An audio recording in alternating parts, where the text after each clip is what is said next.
Today we live in a very fast-changing geopolitical and geoeconomic realities where we have old alliances going away, which means that there's a lot of strain on the old alliances. And new alliances and new combination of forces are evolving, and that applies to all the regions, right from Asia to Eurasia to West, and also Mediterranean.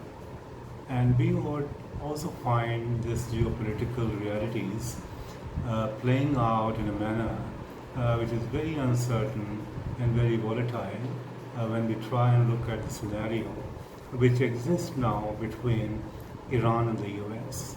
There's a history to it, and that history is that Iran has always been seen as an enemy by the forces which are in the West, particularly by the US.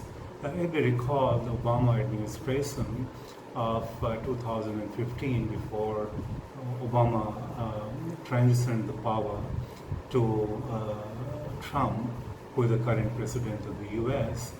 That time, Obama administration and Iran, they both had agreed on a proposal which was that US will lift the sanctions from Iran, and Iran in turn will like to put a freeze on its nuclear pursuit. And that happened in a very, very seamless way. Of course, the path was not easy, but it all happened because both Iran and the US tried to show mutual respect and mutual cooperation to each other. US saw a lot of strength in Iran, and Iran thought that it would be in the interest of the region for the peace and security and stability that it needs to put a tab on pursuit of its nuclear aspirations. And this is where 2015 saw a very comprehensive JCPO, which was not only between Iran and the US, but between the P5, which is permanent members of the Security Council of the UN, plus one, which was Germany.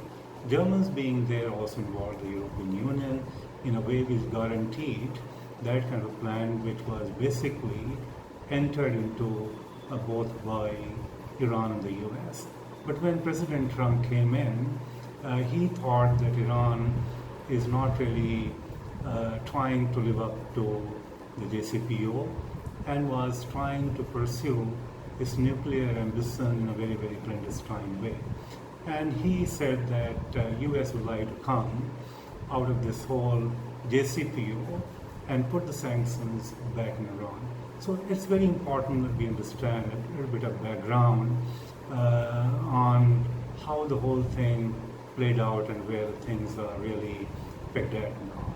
And now when US withdrew out of JCPO, there's a situation which is quite volatile in the Middle East, and also that kind of situation gives a lot of suspicion between these two parties, which had earlier entered into a JCPO, which was guaranteed also by other powers, which is Permanent Security Council members and Germans, that they will stand as guarantors to JCPO, which was entered into by these two countries, which is Iran and the US.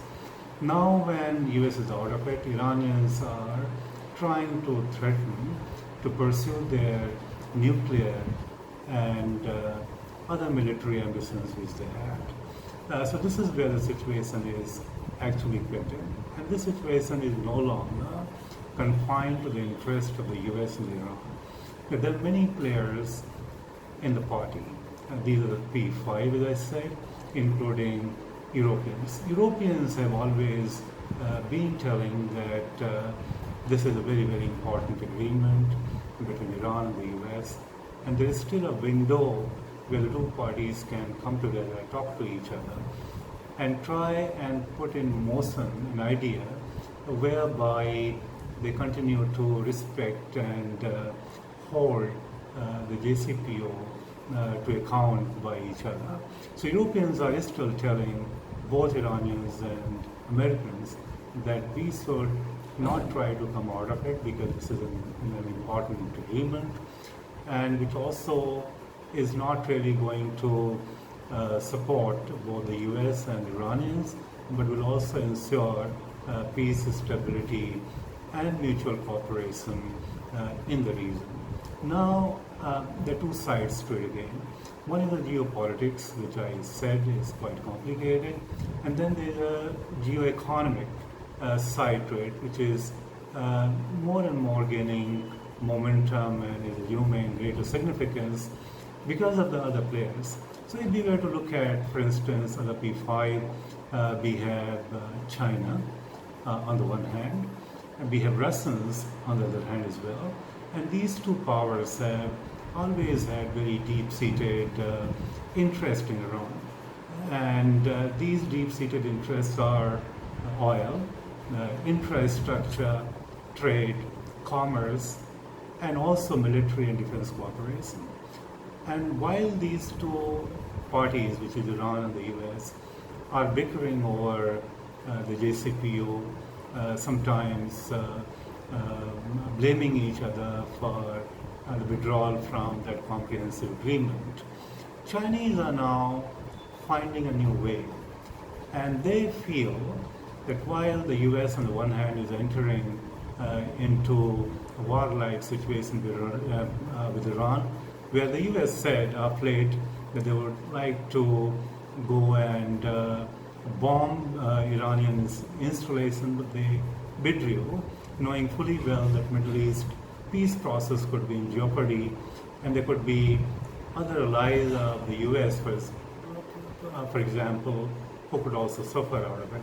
So Americans withdrew, but Chinese find a new way out where they feel that they can support Iran in many more ways, which is not only through trade, commerce, military and defense cooperation, but also building up a larger economic cooperation in the pact. So while America is engaged with China on a trade war which is going on, and there is no resist to it, on the other hand, Americans are also engaged into a warlike situation with Iran. So China finds this kind of a situation where it can support Iranians, and Iran could, in effect, support China by supplies of its oil and petroleum products. If we were to go by any statistics, we would find that Chinese interest in Iran has been far too deep. And Chinese supported Iran way back into early 80s by building their railways, by helping Iranians set up their own metro. They even developed cities in Iran, which later on became the power centers and also became very, very thriving economic activities in the hub for geoeconomy and geopolitics. The Chinese are very, very wisely trying to see a new scenario where they can further build their economic cooperation aside from the defense and military cooperation which has already been going on with Iran. And there are statistics which show that Iran had cooperation, economic cooperation with China, early 80s, which was about $1.3 billion.